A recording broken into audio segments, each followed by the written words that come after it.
ጤና ይስጥልን ተመልካቾቻችን እንደምን አላችሁ? ፋና ጤና ተጀምሯል። የዛሬው ፋና ጤና ትኩረቱን የሚያደርገው የአንጀት ካንሰር ላይ ነው። በዓለማችን ከጊዜ ወደ ጊዜ ተላላፊ ያልሆኑ በሽታዎች ቁጥራቸው እየጨመረ ነው የመጣው። እንደ ደም ግፊት፣ ስኳር በተጨማሪም ደግሞ ስትሮክ እንዲሁም ደግሞ ካንሰር ወደፊት እየመጡ ይገኛሉ። በአጠቃላይ 41 በመቶ በዓለም ላይ የሞት መንስኤም እየሆኑ ነው ያሉት ተላላፊ ያልሆኑ በሽታዎች። ከዚህ ውስጥ እንግዲህ አንዱ ካንሰር ነው። የአንጀት ካንሰርም እንደዚሁ በዓለም ላይ በገዳይነቱ በሶስተኛ ደረጃ ላይ ይቀመጣል። በሀገራችን ለወንዶች በአንደኛ ደረጃ፣ ለሴቶች ደግሞ በሶስተኛ ደረጃ ላይ እንደዚሁ የጉዳት ደረጃው እንደሆነ ይገመታል። ወይም ደግሞ በቁጥሩ በአጠቃላይ የካንሰርን ሕክምና የሚመዘግብ መረጃዎች እንደዛ ያወጣሉ።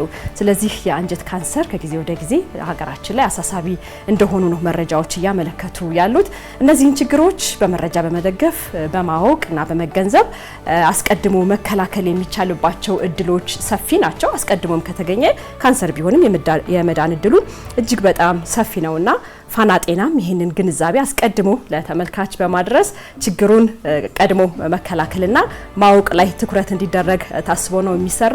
ዛሬም እንግዳ ጋብዘናል። እንደተለመደው እንግዳችን ከጥቁር አንበሳ ስፔሻላይዝድ ሆስፒታል የካንሰር ሕክምና ስፔሻሊስት ናቸው። ረዳት ፕሮፌሰር ዶክተር አዱኛ ፍቃዱ እዚህ ድረስ ጊዜ ሰጥተውን ስለመጡ እጅግ በጣም እናመሰግናለን። እሺ፣ እኔም አመሰግናለሁ። በአጭር ጊዜ ቀጠሮ በመፈልገው ሰዓት ስለምናገኘው በድጋሚ በጣም እናመሰግናለን። ችግር የለም። ያው ኢንፎርሜሽን መስጠትም ያው የሕክምና ስራ ስለሆነ አስፈላጊም ነው ብዬ ስለማስብ ነው። አመሰግናለሁ ዶክተር። ካንሰር ሲባል ብዙ ጊዜ ሰው ይፈራል፣ ይደነግጣል። እርግጥ ነው ቀላል ህመም አይደለም። ነገር ግን እንደው እንዳጠቃላይ ካንሰር ላይ ያለን መረዳትና ካንሰር ላይ ያለን አቀባበል ምን ይመስላል? እቺኛው መግቢያ አድርገን ወደ ዋና ጉዳያችን ብንገባ ደስ ይለኛል። እሺ፣ ቴንኪው በድጋሚ ያው እንዳልሹ ብዙ ጊዜ ይሄኛው ቃል ሲሰማ ብዙ ሰው ይደነግጣል። ያው ይሄ ከየት ይመነጫል ካልሹ የግንዛቤ እጥረት ስላለ ነው። ካንሰር ብዙ ጊዜ መጀመሪያ ቃሉ የመጣው ከግሪክ ሲሆን እነሱ ከበሽታው ባህሪ ጋር ያይዞት የሰየሙት ስም ነው። ግን በእኛ ህብረተሰብ ውስጥ እንዳለው አይነት አይደለም። እንደዛ ስልሽ ቀላል በሽታ ነው ማለት አይደለም። ግን ሰው ቃሉን የካንሰር ቃል ሲሰማ ምንም አይነት መፍትሄ እንደሌለ ምንም አይነት ሕክምና እንደሌለ የሚያስቡት ስለሆነ ነው እንጂ እንደ የትኛውም አይነት ብዙ አይነት ህመሞች የተለያዩ ስሞች አላቸው። ከነሱ የካንሰር ተላላፊ ካልሆኑ ህመሞች አንዱ ነው። እንደ የትኛውም አይነት ህመም ደግሞ ሕክምና ያለው መሆን መገንዘብ አለብን። የሚመነጨው ከግንዛቤ ጥረት ነው እንጂ ሙሉ በሙሉ በካንሰር የተያዘ መዳን አይችልም ማለት እንዳልሆነ መገንዘብ ያስፈልጋል። ብዙ ጊዜ ሰው ካንሰር አለብህ ከተባለ ቶሎ ተስፋ ይቆርጣል። ምናልባት እነዛ ስሜቶች ደግሞ ህመሙን ማባባስ እና በህይወት የመኖር እድልን በእጅጉ ይቀንሳሉና እንደው ወደ መፍትሄው መምጣት እና ቀድሞ መከላከል ላይ ምን አይነት ጥንቃቄ ምን አይነት ግንዛቤ ሊኖረን ይገባል? እንዳልኩሽ ነው እንግዲህ ዋናው የትኛው አይነት ህክምና ለማግኘት ወይም ደግሞ መፍትሄ ለማግኘት ማወቅ ያስፈልጋል። ስለ ህመሙ ስለ ህክምና ማወቅ ያስፈልጋል። እንግዲህ ተላላፊ ያልሆኑ ህመሞች በብዛት በፊት የሚታወቁት በዌስተርን በሌሎቹ ሀገሮች ነበሩ። በእኛ ሀገርም ከብዙ አመታት ወዲህ በጣም ኮመን እየሆኑ የታወቁ የመጡ ናቸው። ከነሱ አንዱ ካንሰር ነው። ስለዚህ ምንድነው ካንሰር እንደ የትኛው አይነት በደረጃው ቢለያይም ህክምና መውሰድና መዳን የሚቻል አይነት መሆኑ ከመጀመሪያው ማወቅ ያስፈልጋል። ሙሉ በሙሉ ካንሰርን መከላከል ባይቻልም ቀድሞ አውቆ ከህክምና ሙሉ በሙሉ ድኖ ኖርማል ላይፍ መኖር ይቻላል፣ መከላከልም ይቻላል። ምንድነው ብዙ ጊዜ የዓለም ጤና ድርጅት ጥናት ያደርጋል እንደዚህ ተላላፊ ያልሆኑ ካንሰር ህመሞች ላይ ማለት ነው። 50% ካንሰርን መከላከል ይቻላል ይላል። ይሄ በጥናት የተደገፈ ነው። 50% ደግሞ ቀድሞ ተመርምሮ መታከም ይቻላል። ስለዚህ ምንድነው በደንብ ሰው እንዲያውቅ ማድረግ ያው ትዘምልሽ ከሆነ ድሮ እንደዚህ ወደ ሀገራችን ብዙ ህመሞች ሲመጡ ግንዛቤ እስክኖር ድረስ ያደናግራል። አሁን ኤችአይቪ ወደ ሀገር ብዙ አፍሪካ ውስጥ ሲመጣ ምንም አይነት መብት እንደሌለ ብሎ ብዙ ሰው ሶሻል ሴግሪጌሽኖች ሰው መለየት ብዙ ነበር። አሁን ግንዛቤ የጨመረ ሲመጣ እንደ ማንኛውም አይነት ህክምና እንዳለው ወደ ጤና ተቋም ሄዶ ይታከማሉ። ስለዚህ ምንድነው መጀመሪያ ላይ መገንዘብ ያለብን ተላላፊ ያልሆነ ህመሞች ብዙ ናቸው። ከሱ አንዱ ካንሰር ሆኖ መብቴ እንዳለ ማወቅ በየጊዜው ከሚዲያም ጋር ሆኖ ለህዝቡ ማሳወቅ፣ ማስተማር፣ ግንዛቤ መጨመር በርደኑን ወይም ደግሞ ከህመሙ ጋር የተያዙ ችግሮችን ይቀንሳል ብዬ አስባለሁ። አመሰግናለሁ። አስቀድሜ የሚያነሳውት ለዛ ነው። እንደማንኛውም ሰው እኔም አንዱ የህብረተሰብ ክፍል ስለሆን ካንሰር የሚለው ነገር ሰው ጆሮ ሰጥቶ መስማት አይፈልግም። በቃ መያዝን ከመሞት ጋር ቀጥታ ስለሚያያይዘው የትኛውንም ስለ ካንሰር ያሉ መረጃዎችን ሰው ማዳመጥም ማወቅም መስማትም አይፈልግም። ግን ምልክቶቹን ማወቅ፣ አምጪ ነገሮችን አጋላጭ ሁኔታዎችን ማወቅ አስቀድሞ ለመከላከል ይረዳል። የዛሬው ርዕሰ ጉዳያችን የአንጀት ካንሰር ነው። የአንጀት ካንሰር ቀደም ሲል መግቢያዬ ላይ ለመግለጽ እንደሞከርኩት በሀገራችን ወንዶችን በመጀመሪያ ደረጃ እንዲሁም ደግሞ ሴቶችን በሶስተኛ ደረጃ ህይወታቸውን በመቅጠፍ ተጠቃሽ ነውና ምን ያክል አሳሳቢ እንደሆነ በሀገራችን የሚያሳዩ መረጃዎች ናቸው እነዚህ መረጃዎችና የአንጀት ካንሰር ስንል እንደው ምንድነው? ትንሹ ትልቁ ካንሰር ይባላል። ሁለቱንም ካንሰሩ ያጠቃቸዋል። ከትልቁን ጀምር። መጀመሪያ አንጀት የትኛው የሰውነታችን አካል ነው ብሎ ማወቅ ያስፈልጋል። አንጀት ትልቁና ትንሹ ተብሎ ለሁለት ይከፈላል። አናቶሚካሊ እኛ ስንከፍለው ለሁለት ይከፈላል። ትንሹ አንጀት የምንለው ከጨጓራ ቀጥሎ ያለው 1.5 ሜትር የሚረዝም 6 ሜትር የሚረዝም ሲሆን በጣም ረጅም ነው። ያው ሆዳችን ውስጥ ተጠቅልሎ ቦታ የያዘው ሲሆን ትልቁ አንጀት የምንለው ደግሞ አጭር ነው፣ ግን 1.5 ሜትር አካባቢ ይሆናል። አናቶሚካሊ ወደ ታች ያለው የአንጀት ፓርት ነው። ብዙ ጊዜ የአንጀት ካንሰር የሚነሳው ከትልቁ አንጀት ነው። ትንሹ አንጀት ላይ የለም ማለት አይደለም። በብዛት ግን የሚከሰተው ከትልቁ አንጀት ነው። ትልቁ አንጀት ራሱ የራሱን ክፍፍል አሉት፣ ብዙ ክፍፍሎች አሉት። ወደ 6 እዚህ ጋር መመልከት እንችላለን። ይሄኛው አሁን በመሃል በጣም ቀጭን የሆኑ በመሃል የተጠቀለሉ ትንሹ አንጀት እንላለን። ይሄኛው ከውጭ ያለው ደግሞ ትልቅ ትንሽ የምንለው በዲያሜትሩ ነው፣ በስፋቱ ማለት ነው።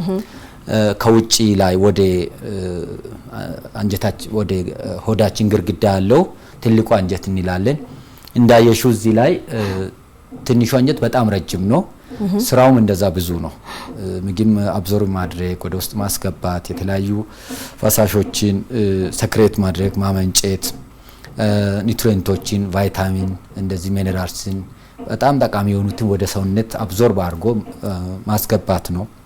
ትልቁ አንጀት ደግሞ ዋናው ስራው ምግብ ኒውትሪየንትም አብዞርብ ያደርጋል፣ ግን ዋናው ስራው ውሃን ወደ ውስጥ መምጠት ነው። ሌላ ደግሞ የትልቁ አንጀት ስራው ምንድነው? ቆሻሻውን የማይጠቅሙትን ነገሮች በሰገራ መልክ አድርጎ ወደ ውጭ ማስወገድ ነው ዋናው የአንጀት ስራ። እነኚህ ሲሆኑ በብዛት ግን የአንጀት ካንሰር የሚነሳው ከትልቁ አንጀት ነው። ትልቁ አንጀትም ኮሎንና ሬክተም ብለን ለሁለት እንከፍላለን። ሬክተም ማለት የመጨረሻው ቀጥታ ወደ ፍንጥጣ የሚቀርብ የአንጀት ፓርት ነው። ከሱ ራሱ በእኛ ሀገር ከሬክተም የሚነሳ ይበዛል ከኮሎን ካንሰር ይልቅ ማለት ነው። ስለዚህ በአጠቃላይ ከየትኛውም የአንጀት ፓርት ላይ ሊነሳ ይችላል። በብዛት ግን በካንሰር የሚጠቃ የአንጀት ፓርት እንደምናየው ይሄ በመሃል ያለው ትንሹ አንጀት እንላለን። ይሄኛው ደግሞ ትልቁ አንጀት ነው። ይሄ ወፍራም የሆነው ማለት ነው። በብዛት ከወፍራሙ ወይም ደግሞ ከትልቁ አንጀት ነው የሚነሳ ማለት ነው። መነሻው ምንድነው? ለምንድነው ከትንሹ አንጀት ይልቅ ምናልባት የትልቁ አንጀት ካንሰር ተጋላጭ ሆነው? ለምንድነው ትልቁ አንጀት ይሄኛውን ለምንድነው ከትልቁ አንጀት ላይ የሚበዛ የሚለውን ለማየት ሪስክ ፋክተርም ደግሞ የአንጀት ካንሰር ማን ተጋላጭነቱን የሚያበዙ ነገሮችን መዘርዘር ያስፈልጋል። እንግዲህ ምንድነው ቲዮሪው የአንጀት ካንሰር ቲዮሪው የሚለው በብዛት ኬሚካሎቹ ቆሻሻዎቹም እንደዚህ የማይጠቅሙ ነገሮች ሜታቦላይትስ የምንለው የሚበዛው ታችኛው ላይ ነው። ወደ ላይኛው ፓርት ወይም ትንሹ አንጀት ላይ ኒውትሪየንቶቹ በተወሰነ ደረጃ ፍሬሾች ናቸው። ስለዚህ ቶክሲክ የሆኑ ሜታቦላይቶች ይሄኛው ላይ ይበዛል ይላል። ሌላ ለካንሰር የአንጀት ካንሰር መንስኤው ብዙ ጊዜ ፖሊፕስ የምንላቸው ላይ ነው የሚጀምረው። ፖሊፕስ ማለት ከግድግዳው ላይ የሚያድጉ የሚታዩ ነገር ናቸው። በውስጥ ነው በግድግዳው ውስጥ በኮሎኖስኮፒ የምናያቸው ናቸው። በብዛት ከትልቁ አንጀት ላይ ነው የሚበቅሉት ማለት ነው። እነሱ ከእድሜ ጋር ከተለያዩ ሪስክ ፋክተሮች ጋር ይያዛሉ። በብዛት የሚገኙት ትልቁ አንጀት ላይ ነው። ስለዚህ በዚሁ የአንጀት ካንሰር ሪስክ ፋክተሩም ደግሞ ተጋላጭነትን የሚያበዙ እነማን ናቸው ብለን የተወሰነ ብናይም ጥሩ ነው በዚሁ ማለት ነው። እንግዲህ የካንሰር መንስኤ ብዙ ናቸው፣ የማይታወቁም አሉ። ግን ለአንጀት ካንሰር መንስኤ ናቸው የምንለው ለሁለት እንከፍላለን። ኢንቫይሮንመንታል ፋክተር አኗኗር ጋር የሚያያዙና ጄኔቲክ ፋክተር ብለን ከእናት ከአባት የሚወርሳቸው ጂኖች አሉ፣ ከነሱ ጋር የሚያያዙም አሉ። ኢንቫይሮንመንታል ፋክተር የምንላቸው ከምግብ ጋር የሚያያዙ ብዙ ጊዜ በጥናቶች የተረጋገጡ ሪስክ ፋክተሮች አንደኛ ፕሮሰስድ ሬድ ሚት ይላል። ደግሞ የተዘጋጁ የቀይ ስጋዎች ላይክ ስሞክድ የሆኑ ቀጠር ላይ ቢታይ በጭስ ማጨስ ወይም ደግሞ እንዳይበላሽ ተብሎ በጨው ማስተካከል ብዙ ይኖራል። በውጭ ሀገርም ብዙ ጊዜ ፕሮሰስድ ሚት ይባላል፣ ሬድ ሚት ማለት ነው። እሱ አንዱ መንስኤ ነው ይላል። በሀገር የሚዘጋጀው ቋንጣ የምንለው ነገር አጋላጭ ሊሆን ይችላል። ስሞክድ የሆነም ደግሞ በጭስ እንትን ስል ሪስኩን ይጨምራል ይላል። ሌላ ምንድነው ኦቤሲቲ ውፍረት አላስፈላጊ ውፍረቶች አሉ። አልኮል አለ። ስሞኪንግ የምንላቸው ሲጋራ ማጨስ፣ እንቅስቃሴ አለማድረግ እነኚህ ኢንቫይሮንመንታል ፋክተርስ እንላለን ማለት ነው። እነኚህ ነገሮች መቀነስ ይቻላል፣ መከላከልም ይቻላል። ሁለተኛና የተወሰነ ላይክ 20% ማክሲመም 20% 15-20% የሚይዘው ጄኔቲክ ፋክተር ነው የምንለው ወይም ደግሞ ፋሚሊያል ፋክተርስ እንላቸዋለን። እነኚህ መከላከል አንችልም፣ ምክንያቱም ይሄ ተፈጥሯዊ ነው። ለምሳሌ አንድ ፋሚሊ ውስጥ የአንጀት ካንሰር ብዙ ከሆነ ካንሰር ተላላፊ በሽታ አይደለም ይታወቃል። ግን ጂኑ ከእናቶቻችን ከአባቶች ምን ወርሳቸው የካንሰር ተጋላጭነትን ሊያበዙ ይችላሉ። ጄኔቲክ ፋክተር እንላቸዋለን ማለት ነው። ሌላ ኢንፍላማቶሪ ሲንድሮምስ የምንላቸው አሉ። ለምሳሌ ብዙ ጊዜ ኢንፍላማቶሪ ባውል ዲዚዝ እንላለን። ብዙ ጊዜ የረጅም ጊዜ የመቁሰል ስሜቶች ሲኖሩ አልሰሬቲቭ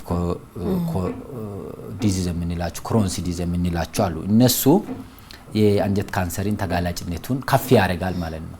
እነኚህ ኢንቫይሮንመንታል ፋክተርም ጄኔቲክ ፋክተርም የሚበዛው ትልቁ አንጀት ላይ ነው በብዛት ማለት ነው። ፕሮቴክቲቭ ፋክተር የምንላቸው ደግሞ አሉ። ላይክ ቫይታሚኖች መጠቀም፣ እንቅስቃሴ ማድረግ፣ ጮማም እንደዛው ሪስክ ፋክተር ነው። ጮማ መቀነስ፣ አልኮል መቀነስ እነኚህ ነገሮችን ክብደትን ማስተካከል ፕሮቴክቲቭ ፋክተር ነው ይላል። እንደዛውም የተለያዩ ቫይታሚኖች ቫይታሚን ዲ፣ ቫይታሚን ኢ እነኚህ ቆሻሻዎችን የማስወገድ እነኚህ ቶክሲክ ፕሮዳክቶችን የማስወገድ አቅም ስላላቸው የአንጀት ካንሰርን ይቀንሳል ይላል ሳይንሱ ማለት ነው።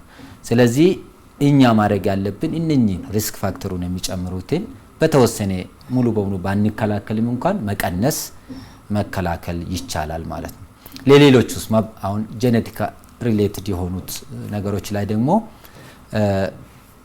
ፍሪኩዌንት ስክሪኒንግ ወይም ደግሞ ፕሬዲክ ስክሪኒንግ ቅድመ ካንሰር ምርመራዎች አሉ። አንዱ ቅድመ ካንሰር ምርመራዎች በጣም ኢፌክቲቭ ከሆኑት አንዱ የአንጀት ካንሰር ላይ ነው። ውጮቹ አሁን ሪስኩን ለምሳሌ ፋሚሊ ውስጥ በጣም ይበዛ ከሆነ 25 years ወይም ደግሞ በ25 ዓመት ጀምሮ ስክሪኒንግ ይጀምራሉ። ለሌሎቹ ከ45 ዓመት ወይም ከ50 ዓመት ከሀገር ወደ ሀገር ይለያያል። ቅድመ ካንሰር ምርመራ ያደርጋሉ። ምክንያቱም ሙሉ በሙሉ መከላከል አንችልም ስላልን ማለት ነው። እነኚህ ከሚጠቀሱት ሪስክ ፋክተር ከምንላቸው የተወሰኑቹ ናቸው። እሺ እንቀጥላለን። ተመልካቾቻችን የአንጀት ካንሰር ላይ ነው ትኩረት አድርገን እየተነጋገርን ያለ ነው። 8222 አጫጭር የጽሁፍ መልእክቶቻችሁን እናደርሳለን። በዚህ በአንጀት ካንሰር ዙሪያ ማወቅ፣ መረዳት፣ መጠየቅ የምትፈልጉት ካለ የካንሰር ስፔሻሊስት የሆኑት ዶክተር አዱኛ እዚህ ከኛ ጋር አሉ። በነጻነት ጥያቄያችሁን ማቅረብ ትችላላችሁ። ዶክተር ቀደም ሲል ስታነሳው አንተ እያልኩ ነው እንግዲህ ስታነሳው ከነበረ ሁለት ጥያቄዎች ለምሳሌ ቫይታሚኖችን መጠቀም ብለሃልና ቫይታሚን እንዴት ነው በቀላሉ ልናገኛቸው የምንችል? ከምግብ የምናገኝበት መንገድ አለ፣ ከምግብ ውጭም ሁሌም መጠቀም ያስፈልገናል ወይ? እነሱን ምናልባት መመርመር ያለበትን ደረጃ ማወቅ አይጠይቅም? ማንኛውንም ቫይታሚን መውሰድ መጠቀም እንችላለን? እንግዲህ የምግብ አይነቶች በኒውትሪሽንስ ጥናት 6 ናቸው። ካርቦሃይድሬት የምንላቸው አሉ፣ ከጣፋጭ ነገሮች የምናገኘው ከዳቦ እንደዚህ ከማር ከሱካር የምናገኛቸው ካርቦሃይድሬት ናቸው። ሁለተኛ የምግብ አይነት ፕሮቲን ነው። ፕሮቲን ከስጋ ከእንቁላል ከአተር ከባቄላ የምናገኛቸው ናቸው። ሶስተኛ ፋት ወይም ደግሞ ጮማ እና ዘይት ጋር የተያዙ ነገሮች ናቸው። አራተኛ ቫይታሚን የምንላቸው ከፍራፍሬዎች ከቬጂቴብልስ ወይም ደግሞ ከአትክልት የምናገኛቸው ናቸው። አምስተኛ ሚኔራልስ ወይም ደግሞ ንጥረ ነገር የምንላቸው እንደ ጨው አይነት አዮዲን፣ አይረን እነሱ ካልሲየም እነሱ ደግሞ ሚኔራልስ እንላቸዋለን። ስድስተኛ ውሃ ነው። የምግብ አይነት ምግብ ባንልም ውሃን እንደ ክላሲፊኬሽን ወይም ደግሞ እንደ ክፍፍል የሚያስቀምጠው ስድስተኛን ውሃ ነው። እንግዲህ ጥያቄሽን ለመመለስ እነኚህ ቫይታሚኖች ከየት እናገኛለን ካልሹ ኢዚሊ አክሰሲብል ናቸው። አሁን የተለያዩ ከጎመን ከቆስጣ ከሳለጣ የምናገኛቸው አሉ። ከፍሩትስ ላይ እንደ ብርቱካን፣ ሙዝ፣ ከሎሚ እኛው አካባቢ ያሉት ላይ ማግኘት ይቻላል። መጠናቸውስ ምን ያህል ይሆናል ካልሹ እንግዲህ በእኛ ሀገር ኒውትሪየንት ስንጠቀም በትክክል ሜጀር ማድረግ ያስቸግራል። አንዳንዴ እንዳውም ሱካር ግፊት ያላቸው ላይ እኛ ሙሉ በሙሉ አሁን ግፊት ያለበት ላይ ሙሉ በሙሉ ጨው አቁሙ የምንልበት ምክንያት ምንድነው? ሜጀር አድርገን እስከ 3 ግራም ወይ 4 ግራም በቀን መጠቀም ተጠቀሙ 3 ግራም በቀን ብንል ግራሙ መለካት አስቸጋሪ ስለሚሆን ነው። ፋይንድ ሆኖ ታሽጎ ብዙ ጊዜ አይኖሩም። ስለዚህ እነኚህ ቫይታሚኖች ወይም ደግሞ ሚኔራልስ ያልኩሽ ንጥረ ነገሮች ናቸው። ትንሽ ናቸው። እንደ ካርቦሃይድሬት እንደ ፕሮቲን በብዛት የምናገኛቸው አይደሉም። ስለዚህ እነኚህን በኤስቲሜሽንም ቢሆን ሚክስድ የሆነ መጠቀም ያው በእኛ ሀገር ብዙ ጊዜ ያው ስጋ ነክ እንደዚህ ነው ብዙ ሰው ጥሩ ኒውትሪየንት ብሎ የሚያስበው ግን አይደለም። እነኚህ ቫይታሚንስ ሚኔራልስን በጣም ጠቃሚ ናቸው። አንደኛ እነኚህ አንቲኦክሲዳንት ኢፌክት አላቸው በጥናት የተረጋገጠ። እነኚህ ቶክሲክ የሆኑ ከተጠቀምናቸው ምግቦች እነኚህ ፍሪ ራዲካልስ የምንላቸውን ያስወግዳሉ ይላል። ስለዚህ ካሉት በተፈጥሮ ከምናገኘው ፍራፍሬዎች ቅጠላቅጠሎች ማግኘት እንችላለን። አንዳንዴ ፕሪፐርድ የሆኑ ሰፕሊሜንቶች አሉ በታብሌት መልክ በዱቀት መልክ ይመጣሉ ይመጣሉ ብዙ ጊዜ ውጪ የሚሄዱ ለሕክምና እዚህም ሀገራችን ውስጥም አሉ። እነሱ ደግሞ ከሆነ ኦቨሪም መሆን እንደሌለበት ሐኪም ማማከር አለባቸው። በቀን ስንት ታብሌት ነው ቫይታሚኖች ሚኔራል ጠቃሚ ነው ስለተባለ ኦቨርሎድ መሆን የለባቸው። ስለዚህ ባለሙያን አማክሮ በቀን ምን ያህል መጠቀም እንዳለባቸው መረዳት ይቻላል። እነኚህ በታብሌትና በዱቀት ወይ በሽሮፕ ያሉትን ማለት ነው። ከተፈጥሮ ከሆነ እንግዲህ የተወሰነ በቀን አንዴም በየ2 ቀኑ ቢሆን ከነኚህ ቅጠላቅጠል ፍሩት መጠቀም ይጠቅማል።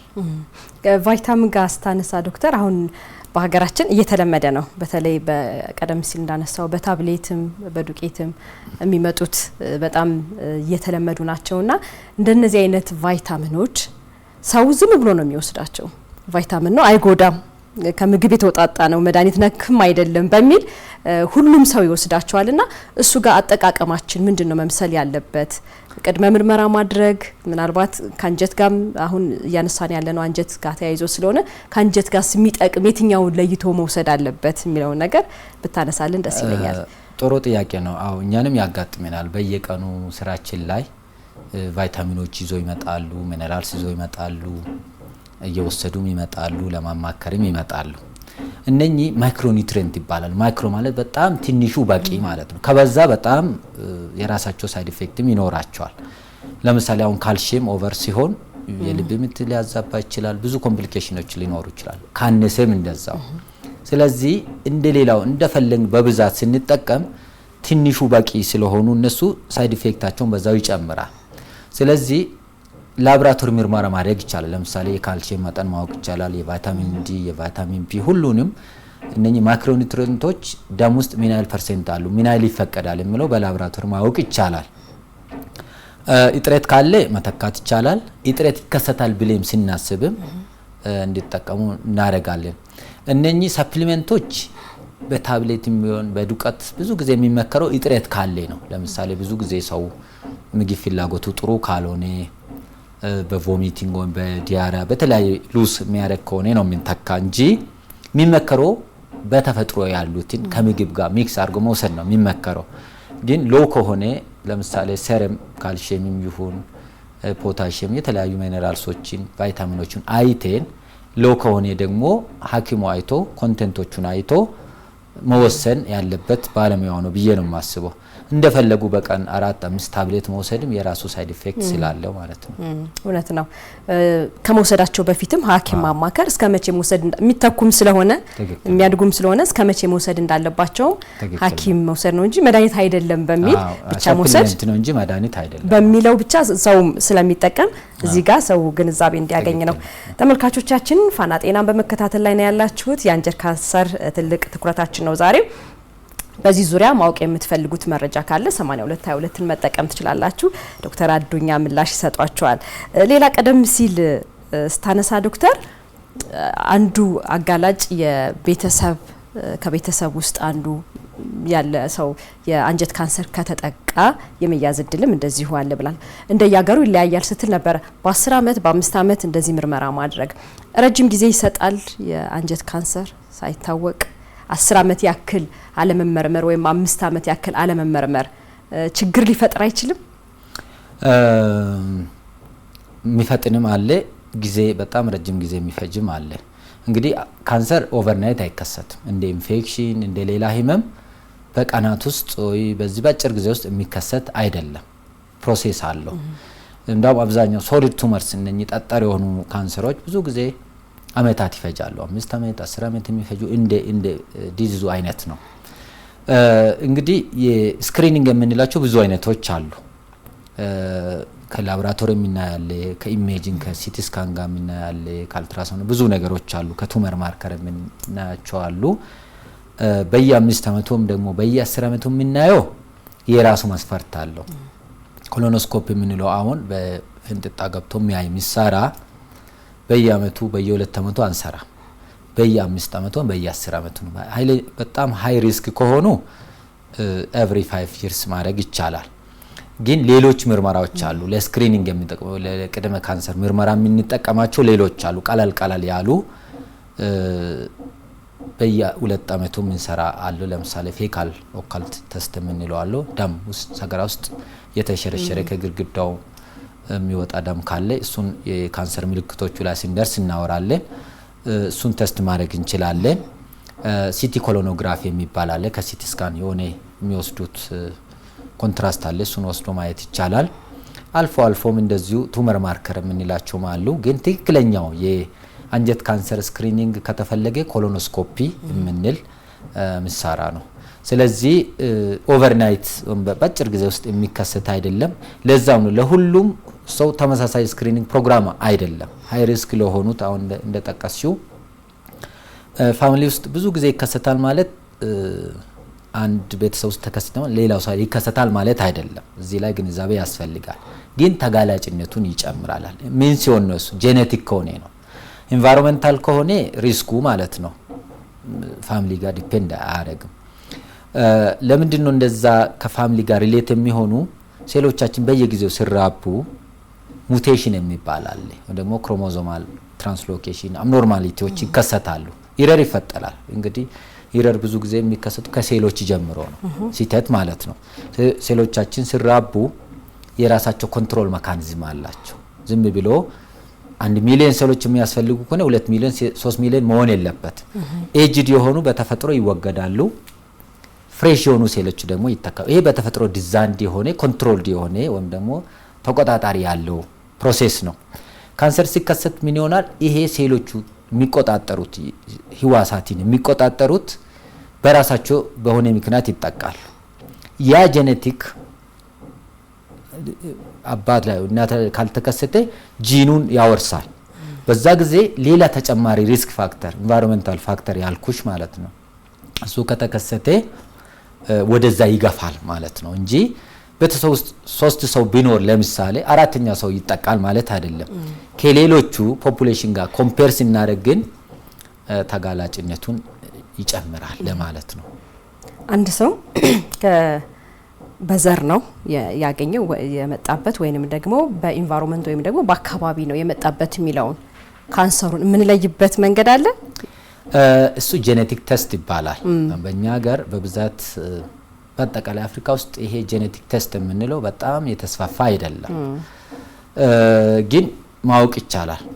ጄኔቲክ ሙቴሽን አለ ወይ ብለን በሴል ደረጃ በላቦራቶሪ ምኑ ጋር ነው ችግሩ የሚለውን መለየት ይቻላል። ብዙ ጊዜ ደግሞ ሚክሲንግ ነው፣ አንድ ላይ ተደርበው ነው። ጄኔቲክ ቴስት ብቻ ስላለ ላይከሰት ይችላል፣ ወይ ደግሞ ኢንቫይሮንመንታል ፋክተር ብቻውን ወደ ካንሰር ላያደላ ይችላል ማለት ነው። አመሰግናለሁ። እንቀጥላለን። ጥያቄዎች እየመጡ ነው። ከጥያቄዎች በፊት ግን አንድ መረጃ ተከታትለን ተመልሰን እንገናኛለን። 8222 የአንጀት ካንሰር ትኩረታችን ነው። ተጠቀሙበት። ከመረጃው በኋላ ተመልሰን እንገናኝ።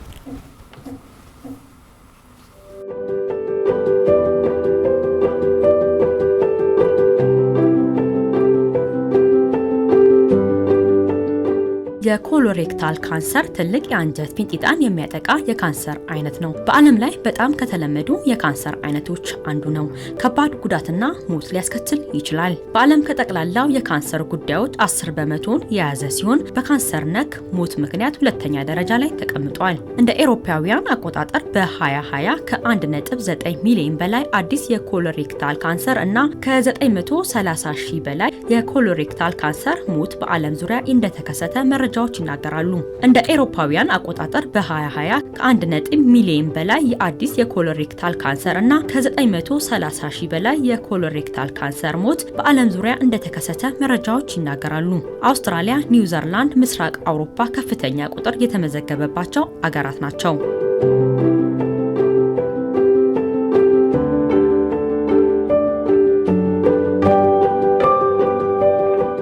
በአፍሪካ ውስጥም ከካንሰር ጋር የተያያዘ የኮሎሬክታል ካንሰር ሞት ዋነኛ መንስኤ ነው። በኢትዮጵያ ከሴቶች ይልቅ ወንዶች ላይ ጎልቶ የሚታይ የጤና እክል ነው። የኮሎሬክታል ካንሰር በዋናነት የሚያጠቃው እድሜያቸው ከ50ና ከዚያ በላይ የሆኑ ሰዎችን ነው። የአኗኗር ዘይቤዎች በፋብሪካ የተቀነባበሩ ስጋዎችን በብዛት መውሰድ፣ አትክልትና ፍራፍሬ አለመመገብ፣ የተጨናነቀ የአኗኗር ዘይቤ፣ ከመጠን ያለፈ ውፍረት፣ ማጨስና ከመጠን በላይ አልኮል መጠጣት እንደ መንስኤ ይታሰባሉ።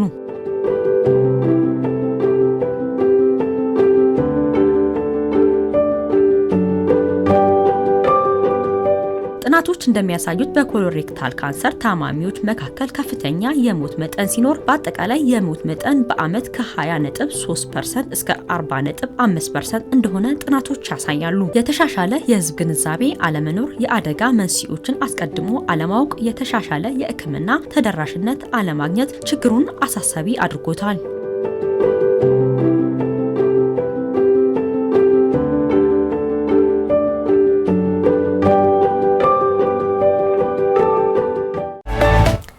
ተመልሰናል። ነጻነት ባደግን ስለ መረጃው እናመሰግናለን። የአንጀት ካንሰር ትኩረታችን ነው። 8222 በዚህ ዙሪያ ሀሳብ ካላችሁ ጥያቄ ካላችሁ ለዶክተር ማድረስ ትችላላችሁ።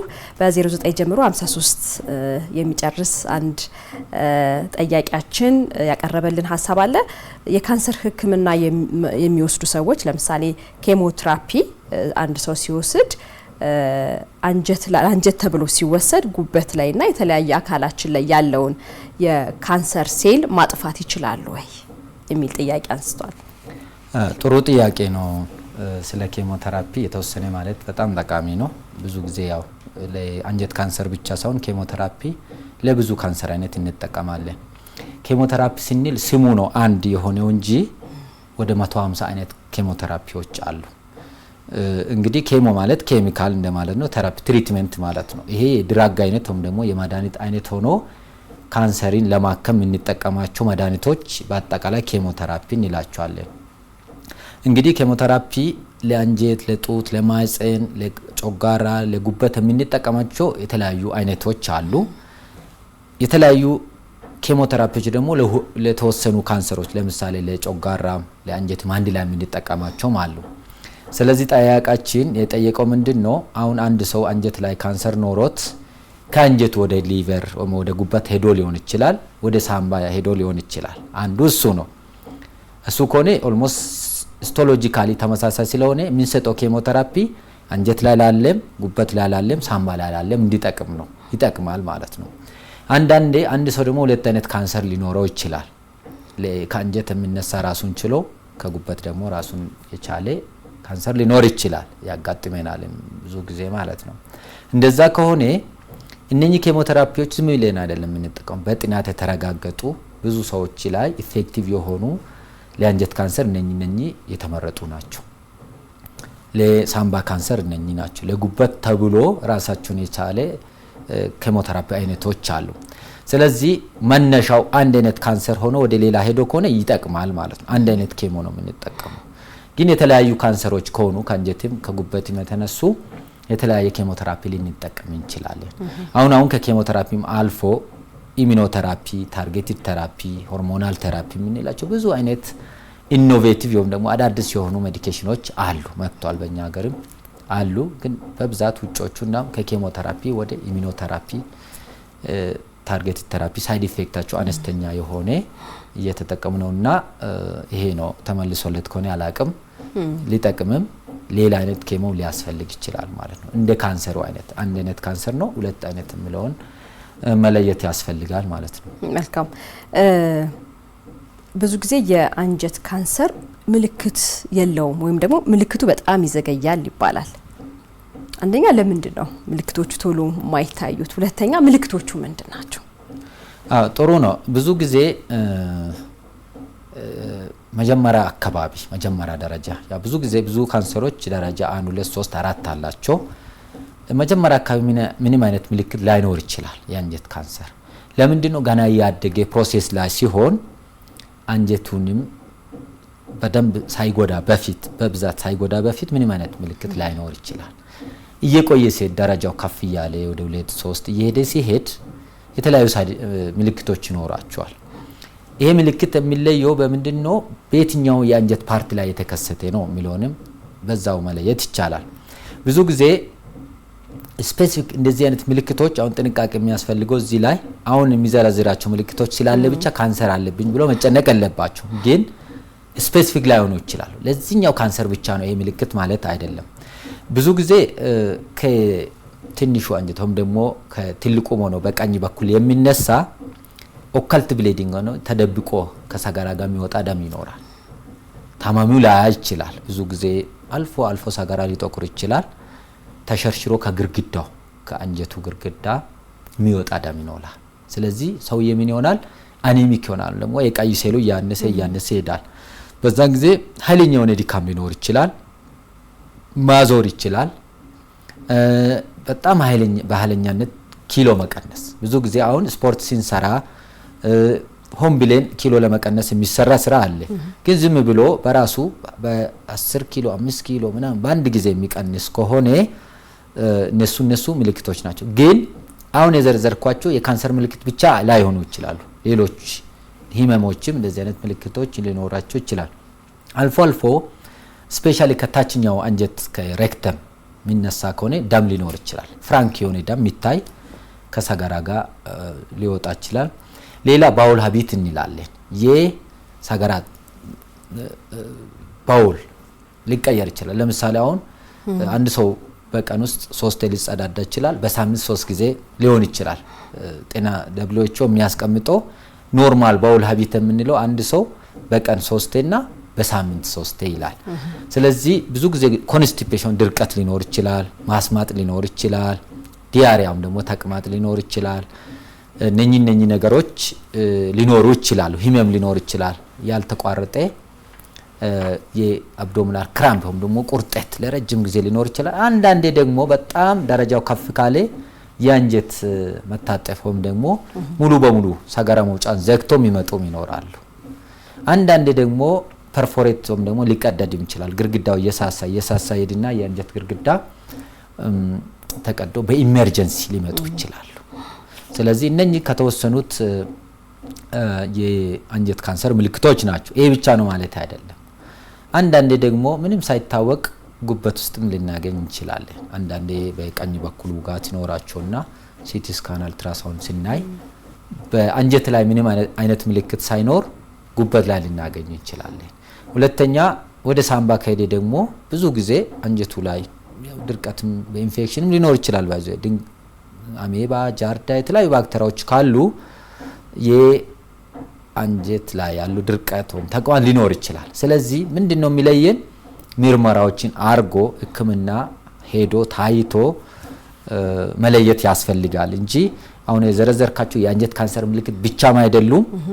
ምንም ምልክት ደግሞ ስለሌለ ብቻ ንጹህ ነው ማለትም ይከብዳል። አብሶ አሁን ከ50 ዓመት በላይ ከሆኑ ስክሪኒንግ ፕሮግራም ይሆናሉ ውጭ ሀገር ሌሎች ሀገሮች ላይ ማለት ነው።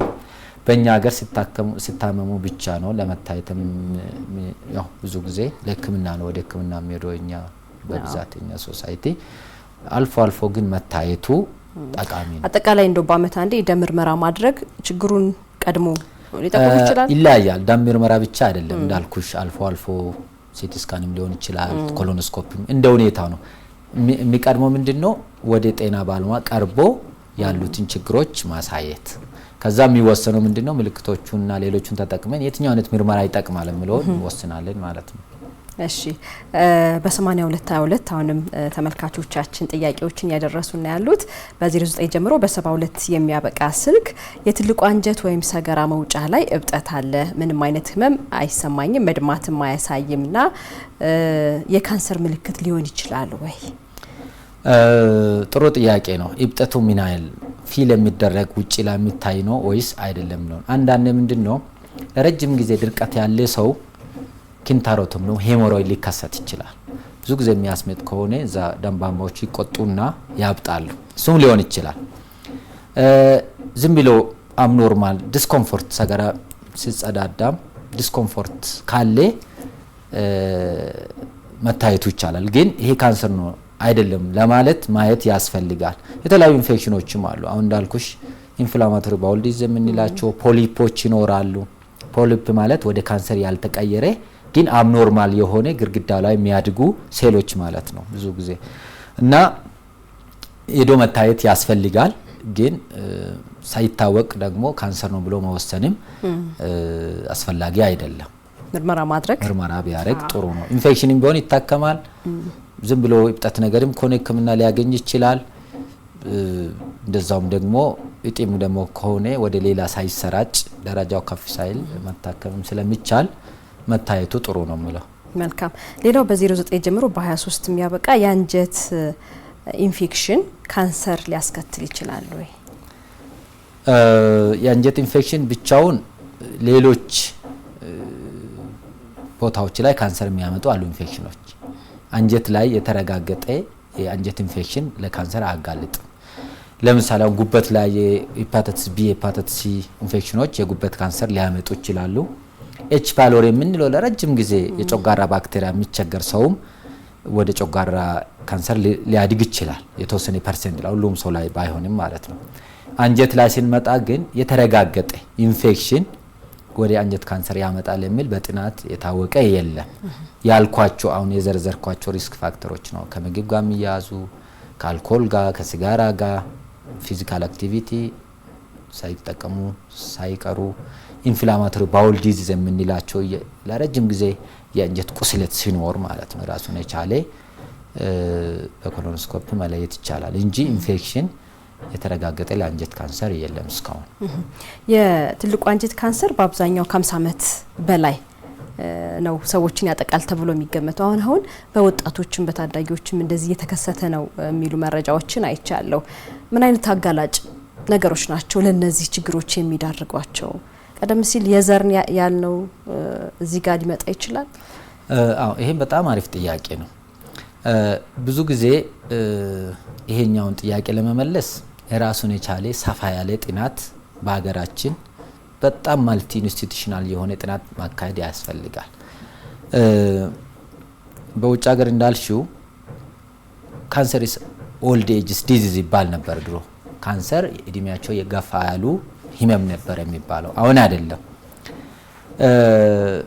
የኛ ሀገርና የሌሎቹ ሀገር ስናወዳድር በእኛ ሀገር ብዙ ካንሰሮች አዶሌሰንት ወይም ደግሞ እድሜያቸው ያልገፉ ላይ ነው የሚከሰተው። ይሄኛው እንግዲህ ከምግብ ጋር የተያያዘ ነው፣ ከጂን ጋር የተያያዘ ነው።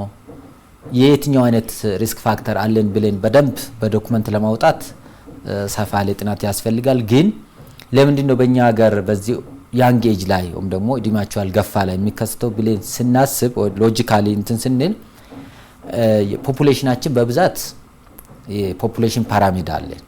አብዛኛው የኛ ፖፑሌሽን ያንግ ኤጅ እና ከዛ በታች ስላለ በብዛት ከነሱ ልናገኝ የምንችል አጋጣሚዎች ይኖራሉ።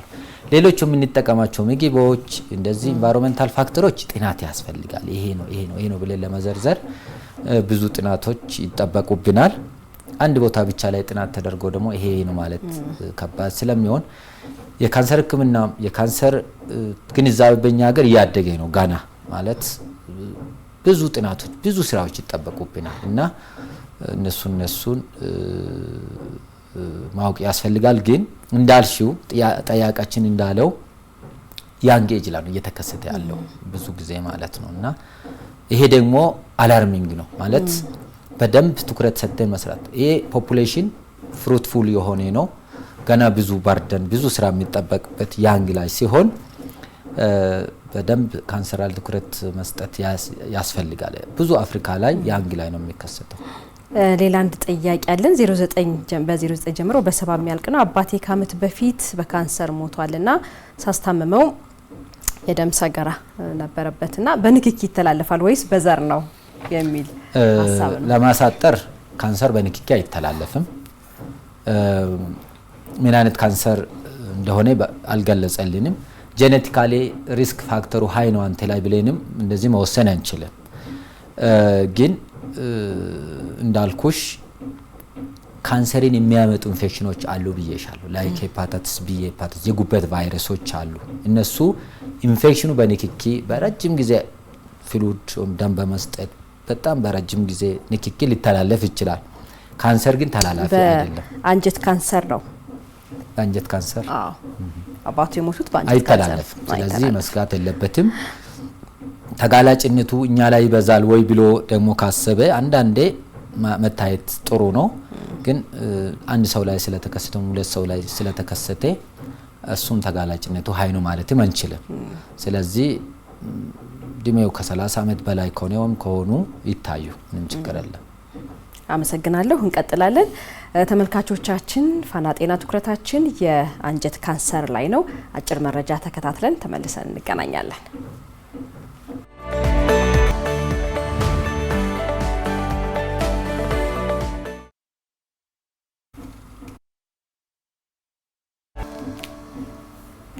ተመልሰናል። ተመልካቾቻችን ባለን ደቂቃ የቀሩ ጥያቄዎችን እናነሳለን። ዶክተር የአንጀት ካንሰር እንደ ማንኛውም ካንሰር ደረጃዎች አሉት። የመዳን እድሉ በየትኛው ደረጃ ሲገኝ ነው ሰፋ ያለ የሚሆነው? ያው 4 ደረጃዎች አሉት። የመጀመሪያው አንደኛና ሁለተኛ ከአንጀት ሳይወጣ እድገቱ እዛ ሲሆን ነው። ሶስተኛ ደረጃ የምንለው ከዛ ከአንጀት ወጥቶ ግን ካራቀ እዛው አካባቢ ሊምፍ ኖድስ የምንላቸው አሉ እና እዛ አካባቢ ያሉ የሰውነታችን አካል አለ። እዛ አካባቢ ከሆነ ስቴጅ 3 እንላለን። ደረጃ 4 ስንል ሪቆ ሲሄድ ነው ወደ ከዛኛው ተነጥሎ ከአንጀት ተነጥሎ ወደ ሳምባ፣ ወደ ጉበት፣ ወደ ጭንቅላት፣ ወደ ሌላ ሲሄድ ደረጃ 4 እንላለን። ሕክምናቸው እንደዛው ይለያያል። ደረጃ 1 ከሆነ ለምሳሌ ኦፕሬሽን ብቻ በቂ ሊሆን ይችላል። ደረጃ 2 ከሆነ ደግሞ ኦፕሬሽንና ኬሞ በቂ ሊሆን ይችላል። ደረጃ 3ም እንደዛው ኬሞም፣ የታችኛው ፓርት ሬክተም ከሆነ ደግሞ ጨራርም ሊያስፈልግ ይችላል። ብዙ ጊዜ ደረጃ 4 ከሆነ እሱም ህክምና አለው፣ ግን ሙሉ በሙሉ ወደ ኋላ ለመመለስ አስቸጋሪ ሊሆን ይችላል። ደረጃ 4 ሙሉ በሙሉ አይድንም ማለት አይደለም።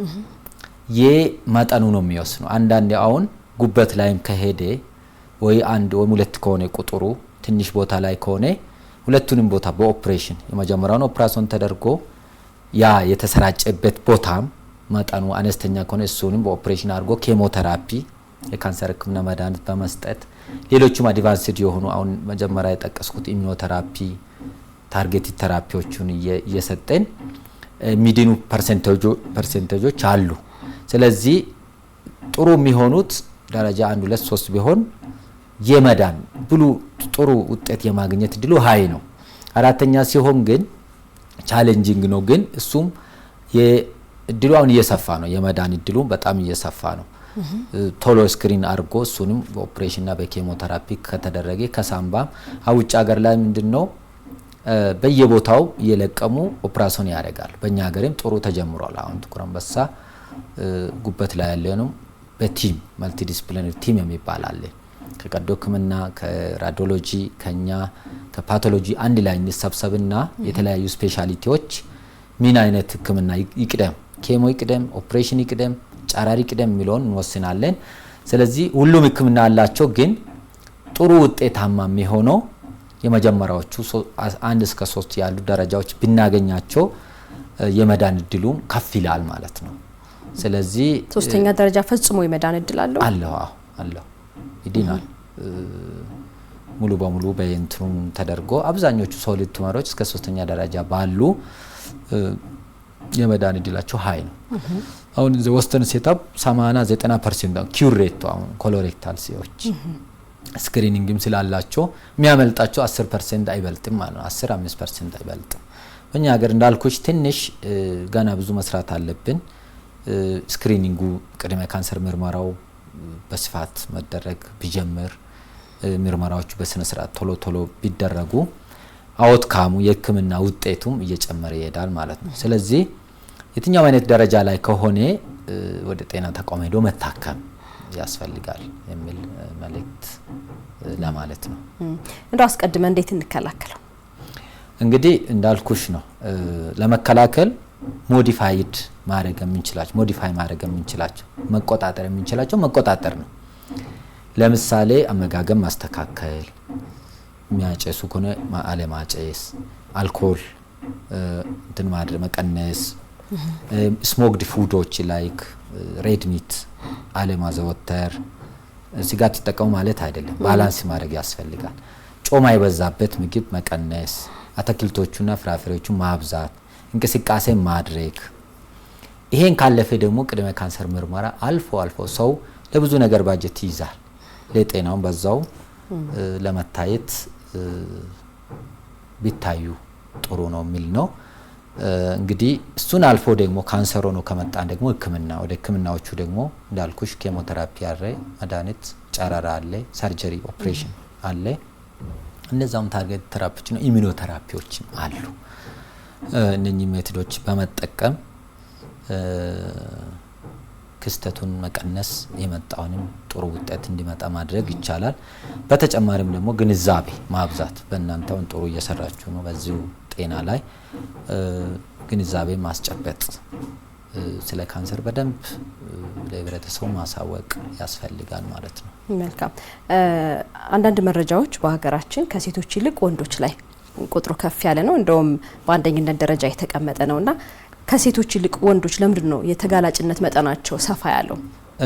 እንግዲህ እንዳልኩሽ ነው አኗኗር ላይ ለእንደዚህ አይነት ተጋላጭነቶች በብዛት አሁን በእኛ ሀገር ቢታይ ቴንደንሲው የማጨስ አልኮል የማጠቀም እንደዚህ ወንዶች ላይ ሊበዛ ይችላል። ይሄ ነው ግን ለማለት ጥናት ያስፈልጋል። እንዳልኩሽ ግን እንደዚሁ ከሳይንሱ ጋር ያያዘሽ ሊሆን ይችላል ብለሽ ስናስብ አሁን ለምሳሌ የጡት ካንሰር ለምን ሴቶች ላይ ይበዛል? ይሄ ሳይንሱ ያረጋገጠ ነው። ሆርሞናል ኢፌክት ነው። እንደዚህ ስትሮጅን ፕሮጀስትሮን የሚባለው አለ። አርኪቴክቸሩ ራሱ የጡት ሳይዙ ራሱ አፌክት ያደርጋል። ግን አንጀት ካንሰር ላይ ስንመጣ እነኚህ ተጋላጭነቶቹ የሚበዛ ወንዶች ላይ ሊሆን ይችላል ነው።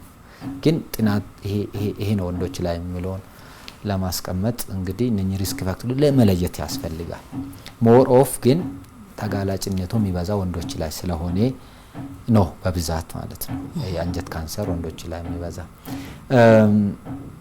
ብዙ ጊዜ ሆርሞናል ኢፌክት የለውም አንጀት ካንሰር። አሁን ወደ ኦቫሪ እንቁልት ላይ ጡት ላይ ስንሄድ ሆርሞናል ኢፌክት ይኖራል።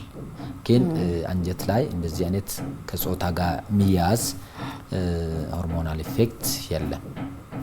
መልካም። አንድ ጥያቄ መጥቷል። በቀኝ በኩል ውጋት አለ እና ብዙ ጊዜ ኩላሊት ነው ተብዬ ሕክምና አድርጌያለሁ። ብዙ ለውጥ የለኝም። አሁን ህመሙ እስከ እግሬ ድረስ ይሰማኛል። ይሄ ከአንጀት ጋር የሚገናኝ ነገር ሊኖረው ይችላል ወይ? ስፔስ እንዳልኩሽ ነው። እነዚህ ምልክቶች ስፔሲፊክ አይደሉም። ለአንጀት ነው፣ ለኩላሊት ነው፣ ለጉበት ነው ማለት አንችልም። ግን ሌሎች ተጨማሪ ኢንፎርሜሽኖች ያስፈልጋል። ለምሳሌ ባውል ሃቢት ቼንጅ አለ ወይ፣ ተቅማጥ ወይም ኮንስቲፔሽን ድርቀት የሚባል አለ ወይ፣ ሰገራ ውስጥ ደም አለ ወይ፣ እንደዚህ ምልክቶች ደምረን ነው። እሱንም ደምረን ይሄ ነው ማለት አንችልም። ኮሎኖስኮፒ ማየት ያስፈልጋል። ሲቲ ስካን ወይ አልትራሳውንድ የተለያዩ ምርመራዎችን ተጠቅመን ነው። ዞሮ ግን ይሄ የአንጀት ካንሰር ነው ብሎ መጨነቅ የለበትም። ሄዶ ግን ይታይና ይለይ። ኢንፌክሽን ሊሆን ይችላል፣ የተለያየ የኩላሊት ኢንፌክሽን፣ የሽንት ፊኛ ኢንፌክሽን፣ ኩላሊት ጠጠር ሊሆን ይችላል። ስለዚህ ስፔሲፊክ አይደለም። ይሄ የአንጀት ካንሰር ነው ማለት አይቻልም። በዚህ ሁኔታ ግን መታየቱና ትክክለኛው ምርመራ ማድረጉ ይመክረዋል። አብዛኛው ጊዜ ምናልባት የአንጀት ህመም የሆድ ህመም ሊኖረው ይችላል። ከጉበት፣ ከጨጓራ፣ ከሐሞት ጠጠር ጋር የሚመሳሰልባቸው ነገሮች አሉ። ምናልባት ይሄ ነው ሲባል ሰው አንዳንዴ ችግሩ ሊባባስ ይችላል። አይ ነው ብዙ አሁን ሆድ ህመም ስላለ ብቻ ለካንሰር መጨነቅ አስፈላጊ አይደለም። እዚህ ላይ ነው ግንዛቤ በደንብ ማወቅ የሚያስፈልገው። ለምሳሌ ሄድ መለስ የሚል አንጀት ህመም ሊኖር ይችላል። የአንጀት ኢንፌክሽን ሊሆን ይችላል፣ የአንጀት ቁስለት ሊሆን ይችላል። ብዙ ነገሮች አሉ። ይሄ የካንሰር ፔን አለማቋረጥ ለረጅም ጊዜ ህክምናም እየተሰጠ ማስታገሻም እየተሰጠ የሚቀጥል የማይቋረጥ እየጨመረ የሚሄድ ፔን ነው። የትኛውም አይነት ላይ ሲነሳ ቦታው ደግሞ ይወስናል። ለምሳሌ የቀኝ ከሆነ በዚህ ሳይድ ሊሆን ይችላል፣ የግራ ከሆነ አንዳንድ ደግሞ ሪፌርድ ፔን የሚባል አለ። ለምሳሌ የሐሞት ቀረጥት ላይ ህመም ሲኖር እዚህ ብቻ ላይ ላይሰማ ይችላል፣ ወደ ጀርባ ሊሄድ ይችላል። ምክንያቱም ነርቮቻችን የተያያዙ ስለሆኑ ማለት ነው። ስለዚህ ህመም ብቻ ስላለ የአንጀት ህመም ብቻ ስላለ ይሄ ነው ማለት አይቻልም። ብዙ ነገሮች አሉ የአንጀት ህመም የሚያመጡ። ስለዚህ ብዙ መጨነቅ አያስፈልግም፣ ግን መታየት ጥሩ ነው ብዬ ነው የሚመክረው እንጂ ህመም ስላለ ብቻ በቃ አንጀት ካንሰር ይዞኛል ብሎ መጨነቅ አለባቸው። እሺ ብዙ ምርመራዎች ማድረግ ያስፈልጋል። ለአንጀት ካንሰር የሚዳርጉ ነገሮች ምንድናቸው? የአንጀት ብግነት የሚባል አለ፣ የአንጀት ቁስለት አለ። ወደዛ የማደግ እድል አላቸው? አዎ መጀመሪያ ከጠቀስኩልሽ በአማርኛ ቃሉን ማግኘት ትንሽ ያስቸግራል። ኢንፍላማቶሪ ባውል ዲዚዝ የምንላቸው አሉ። አንዱ ክሮንስ ዲዚዝ እንላለን በሜዲካል ተር፣ ሌላ አልሰሬቲቭ ኮላይቲስ የምንለው አለ። እነኚህ በጣም ለረጅም ጊዜ ቆስሎ በኮሎኖስኮፒ ነው የሚለዩት እንጂ የአጭር ጊዜ ቁስለት አይደለም። ለምሳሌ በማይሆን ምግብ በልቶ ኢንፌክሽን ያለ ምግብ በልቶ የሚቆስል አለ። ይሄ ቴምፖራሪ ጊዜያዊ ሊሆን ይችላል እና እነኚህ ኢንፍላማቶሪ ሴሎች የምንላቸው አሉ። እነሱ ለረጅም ጊዜ እዛ ላይ ሲከሰቱ ቴንደንሲውን ወደ ካንሰር የመቀየር እድሉን ይጨምራሉ። ስለዚህ አንዱ የተጋላጭነት ከሚያበዙት የሚቆዩ እንግዲህ ሜዲካል ተርሙን ነው የሚጠቀመው አሁንም ክሮንስ ዲዚዝ እና አልሰሬቲቭ ኮላይቲስ የምንለው አንድ ላይ ኢንፍላማቶሪ ባውል ዲዚዝ እንላለን በግሩፕ ስለሆኑ ማለት ነው። መልካም። የመጣልኝ ጥያቄ አለ። ከእምብርት በላይ ከፍተኛ ቁርጠት አለ፣ ክብደት መቀነስና ተቅማጥ አለ። ይሄ ምናልባት ለአንጀት ካንሰር የመጋለጥ እድል ሊኖረኝ ይችላል ወይ? ከእምብርት በላይ አናቶሚካሊም ስናይ ከእምብርት በላይ ያሉት ስትራክቸሮች አንዱ ጮጋራ ነው፣ ጉበት፣ ሳምባ እንደዚህ ናቸው። ብዙ ጊዜ ባውላችን ያለው ከእምብርት አካባቢና ከዛ ወደ ታች ነው አናቶሚካሊ። ግን እንዳልኩሽ ነው አንድ ሞዳሊቲም ደግሞ አንድ ምልክት ብቻ ተጠቅመን ይሄ ነው ማለት ያስቸግራል እና ቀላል ያሉ ምርመራዎችን አርጎ መታከም ከተቻለ እሱን ማድረግ ነው። ኢንዶስኮፒም ካስፈለገ፣ ኮሎኖስኮፒም ካስፈለገ፣ ኤምአርአይ ሲቲ ስካንም ካስፈለገ ደግሞ ሐኪሙ ወይ ደግሞ ባለሙያው ጋይድ ያደርጋቸዋል እንጂ ውጋትም ቁርጠትም እንደዚህ ነው ብለን መደምደም አንችልም። ለዚህ ላይ ነው እንግዲህ በደንብ መለየት እና ጥንቃቄ የሚያስፈልገው ብዬ ደጋግሜ የምናገረው። አንድ ምልክት ለአንድ አይነት ህመም ብቻ ላይሆን ይችላል።